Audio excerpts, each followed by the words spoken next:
everyone, my name is Jennifer Moleski. This is my YouTube channel. If this is your first time here, here's how it goes. I do an original video every Monday, and then the rest of the week, I use your comments in the comments section of that video, and we talk about them. Their questions, their comments, their opinions, their data, whatever. So if you want to be a part of the conversation, you can do so below, or go to the original video and do a comment, okay?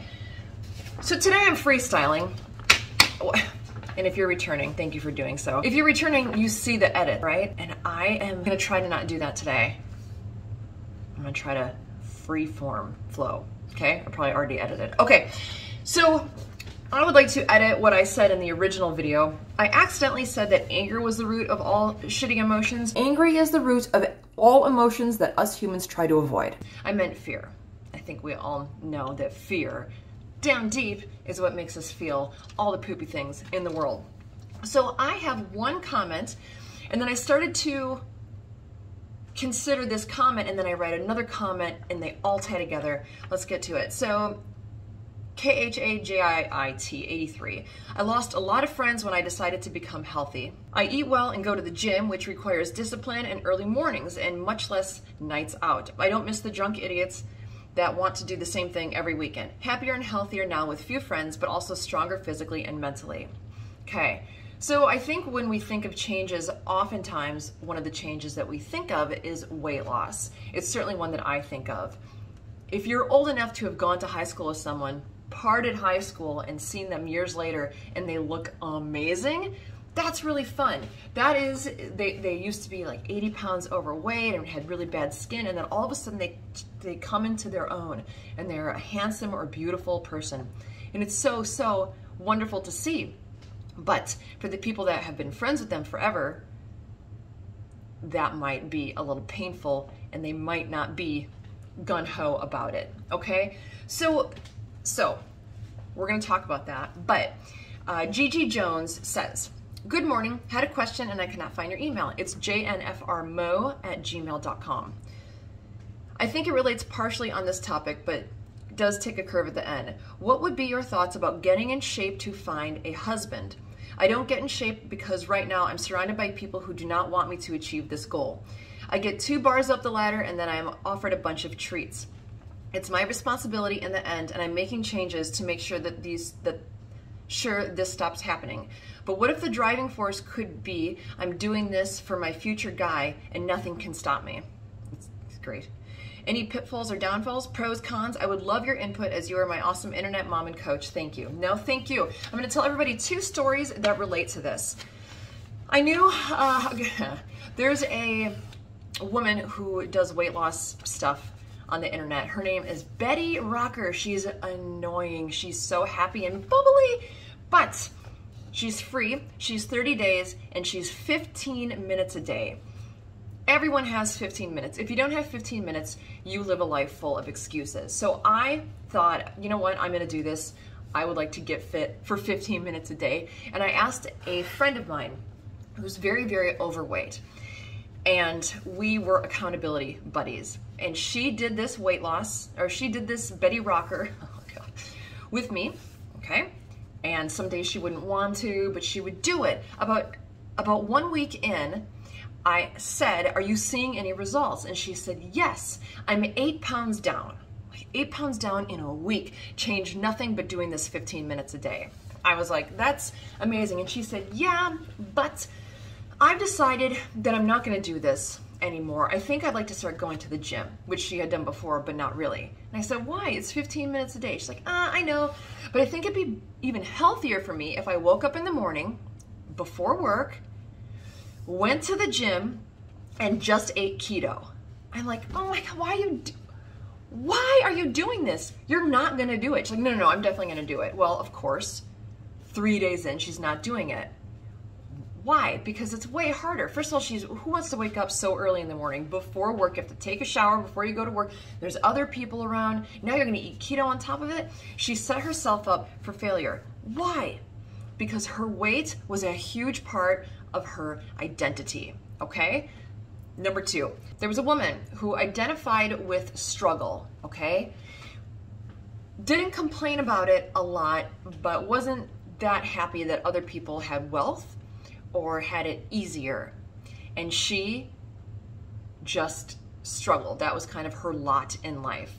Well, one day there was a Pepsi contest. Where at the bottom of the cans there was ace, king, queen, jack, tens. And the goal was to get all of the same suits. And if you got all at the bottom of the can of the same suit, you won a car, okay? You won a car.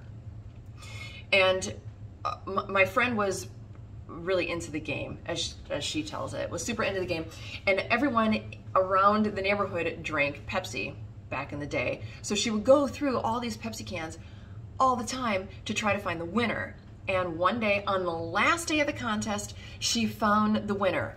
She won a car. She's young. So her mom won a car. So she runs inside to tell her mom, the woman of struggle, and her mom scolded her by saying, it's the last day. It's the last day. So how am I going to be able to find someone to get the car? And the little girl, my friend, was like, well, I don't know. And she said to my friend, and we have to pay taxes on it. And I don't have that kind of money to pay taxes. So basically, the universe, my friend, had given her mom a gift out of struggle. I'm sure everyone listening can think of a way out of that jam. You win the car, you don't have the taxes, you borrow it from your employer, your friend, a bank, whatever. It could have been done. But this person, the woman of the girl, held on to the identity of struggle. So I would ask you, Gigi, first of all, I love the idea of doing for your husband in the future. I wrote something to my husband. Actually, this falls exactly in line. Before I met him, I went by myself on 4th of July. 4th of July represents something to me. It doesn't matter. And I wrote a note before I was alone. And before the fireworks went, I said, I put a note in my phone. And I said, "Dear future," I can't remember how I have it. But it was basically, I'm alone and I'm waiting for you. And I'm doing everything I can and being smart and good, and I'm doing it for you. And if you're reading this right now, then you must be the weirdest, funnest dude ever. I cannot wait to meet you. And if you're reading this, then it's my honor that I'm next to you right now. Well, who got to read that? My husband. We went to that place for the fireworks years after I had written that. Years after I had written that. And I gave it to him. Because I waited to give it to someone special. So that's kind of, it sounds like that's kind of what you're doing. You're trying to prepare yourself for your future husband. But my question is, what is the identity that you have right now that you're struggling with to keep? What is it that you fear you will lose by becoming the woman you want to for your future husband? That would be something curious to consider. Maybe write a note to your future husband saying, hey, I can't wait to meet you.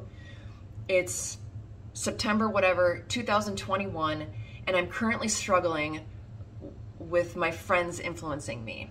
And I want you to influence me, and I want to look really good for you when I finally meet you. But I'm not going to let my friends influence me anymore. I want a new identity. I want to be the same person I am, but I want to change this component of me because I love you. I haven't even met you, but I love you. And I'm going to change, even though this is a struggle, I'm going to change for you. And then you can give him that gift. But I would consider, what is it? Is there something that you fear that if you become a wife, particularly a fit wife, is there something you're afraid of? Is there a connotation of being fit? Does it also make you boring? Or does it also make it so you don't have a lot of time? Or is it also boring food? Like, what is it that you kind of want to avoid? Because I would say, yeah, your friends could be holding you back, but mostly It's a fear. Because as I edited my point, or before I said that it was fear is the root of everything, or anger is the fear. Oh my God, anger is the root of all the bad emotions. It is fear. So you are afraid of something. I like a man who has slayed dragons. Dragon slayers are the kind of husbands that we're looking for. People who have squashed and killed their own very unique struggle. But women have to be a dragon slayer as well. You have to be a warrior in your own way, your own feminine way. And it looks like this is your challenge. It looks like this is your dragon. So I'd be curious what you're gonna do to slay it. I'd be curious about what kind of note or letter you're gonna write to your husband. I'd be curious about what identity you're holding on to out of fear of changing. That's it. What does everyone think? Does anyone have advice for Gigi? I bet she would love it.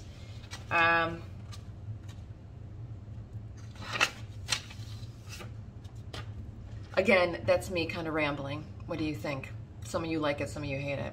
Well, I hope that I've helped someone. Gigi, I sure hope that I've helped you in some way. jnfrmo if you have any further comments or questions. I wish you all well, okay? I'll see you tomorrow.